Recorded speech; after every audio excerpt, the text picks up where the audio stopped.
sempre falo para vocês que, infelizmente, hoje em dia ainda temos poucos profissionais realmente especializados em alergia alimentar. Então eu vejo muito diagnóstico errado, né? E aí, se o diagnóstico tá errado, a gente parte desse princípio. Se o diagnóstico tá errado, aí não tem como fazer um tratamento certo, porque você não sabe direito qual alimento que você precisa realmente excluir. Se você não sabe o que realmente precisa excluir, não tem como você orientar todos os detalhes que envolvem essa dieta, não tem como você saber se tá certo mesmo excluir aquilo ou não, né? E tudo aquilo que envolve, né, o tratamento da alergia alimentar, a gente tem que partir do princípio de que o diagnóstico tá certo, né? Ó, vou dar exemplo para vocês. Sabe quando você vai no médico e o médico fala assim, sua criança tá com alergia à lactose. Algumas mães já me procuraram para dizer que a criança estava com alergia à lactose. Para começar, a lactose nem dá alergia, né? A lactose dá intolerância, porque o que dá alergia é a proteína do alimento.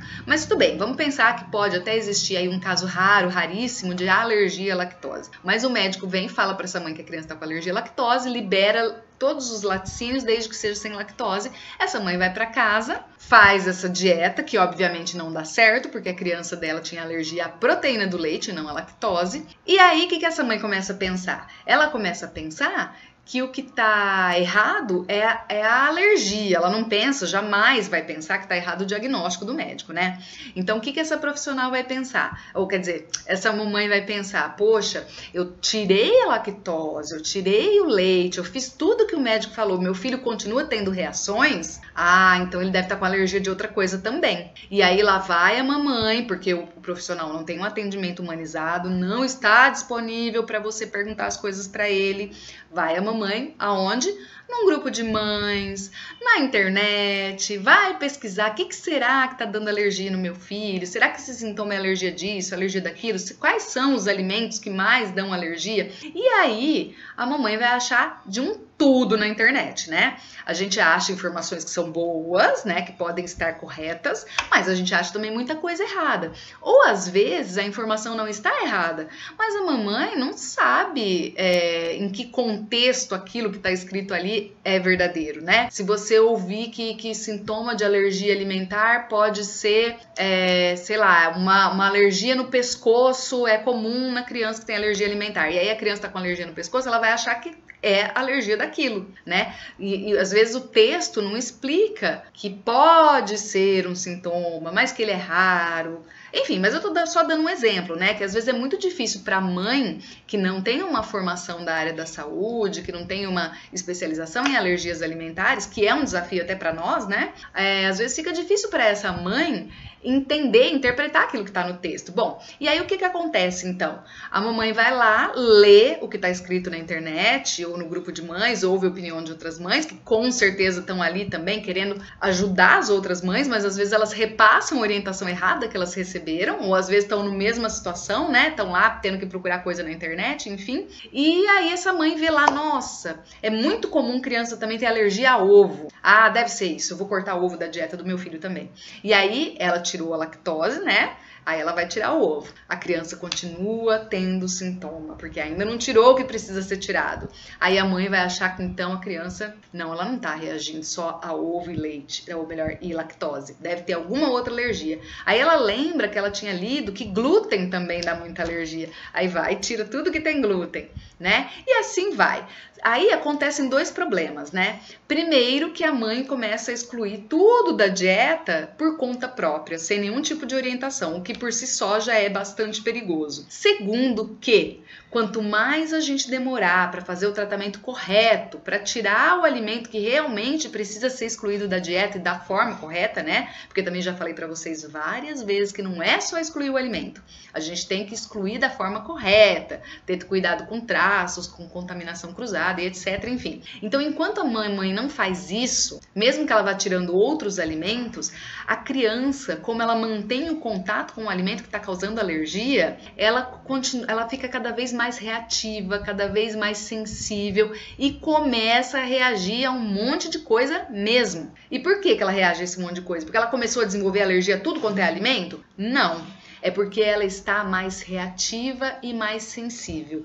Quando essa criança consome alimentos que aumentam, por exemplo, a histamina, que é uma substância que o corpo libera durante um processo alérgico, se ela come esse alimento, a criança, como ela já está muito sensível, né, já está muito reativa, ela começa a fazer sintoma. Porque o organismo já está liberando histamina. Aí a criança vai lá e come algum alimento que aumenta, que potencializa essa histamina. Aí começa a dar efeitos, né? Começa a aparecer sintomas. E aí a mãe fica parecendo uma maluca, né? Primeiro que ela fica meio maluca mesmo, de não saber o que faz, né? Já fica meio perdida sem saber o que faz para a criança comer, o que dá para a criança comer. Segundo, que ela, quando vai no profissional, vai no médico, vai procurar alguém, ou às vezes a própria família fica falando isso, fala que ela tá maluca. Imagina, você tá tirando tudo isso, acha que a criança tem alergia de todas essas coisas, né? Então, começa a criar assim uma bola de neve. Quanto mais você exclui alimentos e não faz o tratamento correto, mais sensível a criança fica, mais ela reage, ela precisa de uma quantidade menor para reagir. Gente, vai virando uma bola de neve, uma situação que vai ficando cada vez pior. Então, começa do diagnóstico correto. E para se ter um bom diagnóstico, né, o profissional verdadeiramente especializado que vai fazer um diagnóstico correto, para começar, ele não tem como fazer isso numa consulta de 15 minutos de um pronto atendimento. Sabe por quê? Porque o diagnóstico da alergia alimentar, ele é mais complexo do que de uma simples doença qualquer. Porque, por exemplo, se eu tô lá, vamos pensar aí numa doença, tô com uma pneumonia, por exemplo, suspeita de pneumonia. O que dá para fazer? O médico pode fazer um exame, por exemplo, de raio-x. Se ele vê que seu pulmão tá tomado pelo raio-x, ele consegue fazer um diagnóstico. Às vezes auscultando, né? Escutando ali o pulmão, às vezes olhando garganta, né? Sintoma que, no caso de uma pneumonia, são sintomas sempre parecidos, para não dizer iguais, em toda criança que tiver pneumonia, diferente da alergia alimentar. E aí, esse médico, esse profissional, então ele precisa ouvir a mãe por mais tempo, porque não tem como, não tem um exame que dá para ele ir lá e falar. Então, não existe um exame específico para a gente diagnosticar a alergia. Não dá para eu falar assim, olha, mamãe, vai ali naquela outra salinha, faz um raio-x para eu ver, faz um raio-x do estômago, sei lá, para eu ver se sua criança tem alergia. Ou então, quais são os sintomas? São esses. A gente tem sintomas que já indicam a grande possibilidade de ser uma alergia alimentar. Mas só pelo sintoma, como o sintoma de alergia alimentar é muito diverso, né? Às vezes até de uma criança para outra com a mesma alergia ao mesmo alimento, o sintoma é diferente, a gente não consegue fechar diagnóstico só com o sintoma. A alergia alimentar a gente não consegue fechar um diagnóstico só com o exame de sangue. Por que que não? Porque existem vários tipos de alergia. E quando eu tô falando de tipo, eu não tô falando de tipo de alimento, não. Eu tô falando de tipo de alergia mesmo. Vocês já devem ter me ouvido falar isso em outras lives também. Então, a gente tem a alergia que é IgE mediada. Então, esta sim vai aparecer no exame. Mas a gente tem alergias que não são, como é o caso da alergia não mediada e alergia mista. A alergia mista vai aparecer no IgE, mas não vai aparecer tudo. Então, se existem tipos diferentes de alergia, logo não tem como eu fechar um diagnóstico só com o exame de sangue. Ou o prick test, que é o exame na pele, né? Aquele exame de provocação cutânea. Então, eu preciso de uma terceira coisa, né? Então, eu preciso da história clínica, já começa aqui que o atendimento, quando não é humanizado, não dá para conversar muito tempo, não dá para ouvir a história do paciente, ouvir sintomas e etc. Já vai ficar complicado para fechar um diagnóstico. Aí eu tenho os exames, que sim, são importantes para ajudar no diagnóstico, mas não vão fechar diagnóstico sozinhos. E aí eu tenho um terceiro, que é o TPO, que é o teste de provocação oral, quando o exame de sangue não é conclusivo, né? E quando esse exame de sangue não é conclusivo? Quando eu tenho sintomas muito indicativos de que a criança tem alergia alimentar, né? E isso, para eu saber, eu tenho que ouvir atentamente a mãe, saber de toda a história clínica da criança e tudo mais. E o exame deu negativo. Eu já atendi mães que me procuraram porque o médico falou para ela que o exame deu negativo e que então não tinha alergia alimentar, mas a criança claramente estava com sintomas de alergia alimentar. E aí a gente precisa investigar de outra forma. Qual é a outra forma? Até os dias de hoje, a melhor forma que a gente tem para descobrir isso é fazendo teste de provocação oral. Então, que é o que a gente chama de TPO, né? Então, a gente precisa desses três. A gente fala que é uma tríade, né? Para fechar um diagnóstico de alergia alimentar, tá bom? Só que não somos nós, nutricionistas, que fechamos o diagnóstico. Normalmente não, tem que ser um médico, tá? Só que aí, é como eu disse pra vocês, o médico que é especializado realmente em alergia alimentar, ele vai saber disso que eu tô falando pra vocês e ele vai fazer o diagnóstico correto. Mas nem todo médico né, gente? Tem alguns que até foram especialistas outrora, mas aí eles não se mantêm atualizados, né? As coisas mudaram. Não é mais que nem antigamente a gente fazia, né? E alguns médicos parece que teimosinhos, não vão atrás de cursos para se atualizar e tal, e aí acaba fazendo besteira, né? Então, começa daí. Então, o atendimento humanizado, ele é a base para fazer um diagnóstico correto. Sem diagnóstico correto, que por sua vez é a base para fazer o tratamento correto, não dá para fazer tratamento, né? Olha, gente, acho que agora, neste momento, eu devo estar com mais de 5 ou 6 pacientes, só no particular, não tô nem contando o pessoal do programa, que veio atrás de mim sem diagnóstico correto. Ó a história que elas me contam, exatamente isso que eu falei para vocês. No caso dessas mães, nenhuma delas tinha recebido o diagnóstico de que a criança tinha alergia à lactose.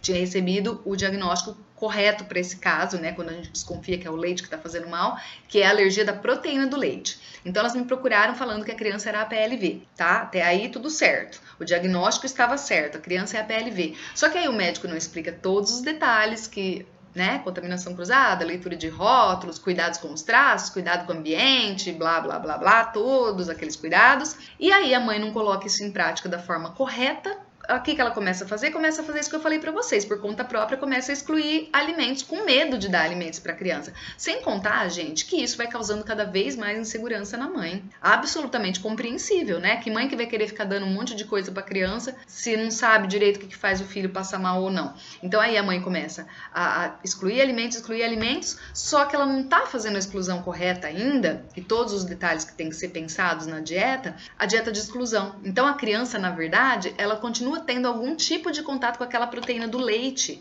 Só que a mãe pensa que é outro alimento. E aí ela começa a excluir.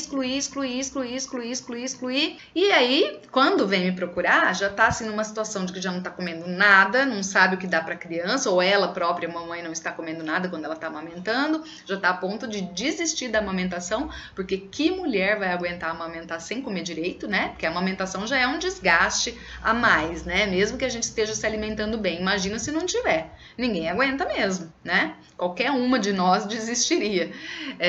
Então ela tá ali naquela dieta e aí não sabe mais o que fazer. Meu Deus, eu já excluí tudo. Meu filho já não come nada que tem glúten. Meu filho já não come nada que tem leite. Meu filho não come nada que tem ovo. Eu tirei também banana, porque eu vi não sei aonde que banana também dá. Tirei o tomate, tirei o arroz, tirei a batata. Começa aquela lista imensa de alimentos que a criança não come. E aí, por que isso aconteceu? Porque também não foi um atendimento humanizado. O profissional não ouviu a mãe e muito menos explicou a ela todos esses detalhes. E aí ele simplesmente fala para ela: ó, mãe, tira leite derivado da dieta, tchau, passar bem. A mãe pensa que leite derivado é o quê? É leite, queijo, iogurte, requeijão. É só deixar de comer isso. Mas não passa pela cabeça da mãe que a proteína do leite pode estar em vários outros lugares que ela nem sequer imagina. E a gente sabe que é assim na prática, né? Pelo menos a gente, eu quero dizer, eu e as pessoas que estão aqui sempre me acompanhando. Que vocês já devem ter visto eu falar isso várias vezes, né? Então, onde a gente menos imagina pode ter a proteína causadora da alergia. E se a mãe não é alertada em relação a todos esses detalhes, ela continua fazendo com que a criança tenha contato com essa proteína, claro que sem a menor intenção, sem nem saber. A criança não estabiliza, a dieta fica cada vez mais restrita. E aí acontece um outro problema muito sério, que eu também vejo muito no meu dia a dia profissional, que é, além de ter uma dieta de exclusão, que tem uma exclusão aumentada, né, que você aumenta muito os alimentos que precisam ser excluídos, essa lista, a gente ainda acaba fazendo com que a criança diminua, ou melhor, como que eu posso dizer? Fazendo com que a criança tenha um sistema imunológico cada vez mais imaturo, cada vez com menos possibilidade de trabalhar bem. Por quê? Porque se a criança está com déficit nutricional, tá faltando um monte de vitamina, como é que esse sistema imunológico vai responder ao tratamento, minha gente? Não responde. E vocês sabem, a alergia alimentar está relacionada com o sistema imunológico, que é o nosso sistema de defesa. E se eu não tenho vitaminas, eu não tenho todos os nutrientes, eu não cuido do meu organismo de um modo geral, especialmente intestino, o meu sistema imunológico vai ficar defasado, né? Pensa bem, sempre que a gente está com alguma doença, ou melhor, a gente está aí com um risco de gripe, vai mudar o tempo, tá frio, então a pessoa começa a espirrar e vai pegar gripe. Qual é a primeira coisa que a gente pensa? Vou tomar vitamina, né? Vou tomar vitamina C, vou tomar um chazinho, vou me cuidar, vou tomar um banho quente, vou não sei o quê. E por que quando se trata de uma alergia alimentar, a gente não pensa a mesma coisa? Não tô falando do banho quente, né, e do chazinho, porque isso seria mais para quem quer evitar uma gripe aí possível, mas principalmente a questão da vitamina. Gente, a grande maioria das crianças que eu atendo por conta dessa dieta muito restrita tem déficit nutricional de vitaminas importantíssimas para o bom funcionamento do sistema imunológico. Tem déficit de vitamina D, de zinco, vitamina C, tem déficit de cálcio, principalmente quando é a PLV, né? E aí tira todo o leite derivados. Embora o leite não seja a nossa melhor fonte de cálcio, ela ainda é a nossa maior fonte de cálcio, né? É a fonte de cálcio que é mais comum da gente usar por conta dos nossos hábitos e tudo mais. Então aqui eu não estou entrando no método de ser a melhor fonte, mas de dizer para vocês que a maioria das pessoas extrai da alimentação, né, o cálcio de leite e derivados. E aí, quando a criança é a PLV e corta tudo isso da dieta dela, o que acontece? Falta cálcio. Ou da dieta da mãe, né, se for a mamãe que está amamentando. Então, falta cálcio, falta vitamina D, falta vitamina C, falta zinco e ainda por cima, a grande maioria dos profissionais de saúde que não são especializados não orientam o uso de probiótico, que também é super importante para fortalecer o sistema imunológico.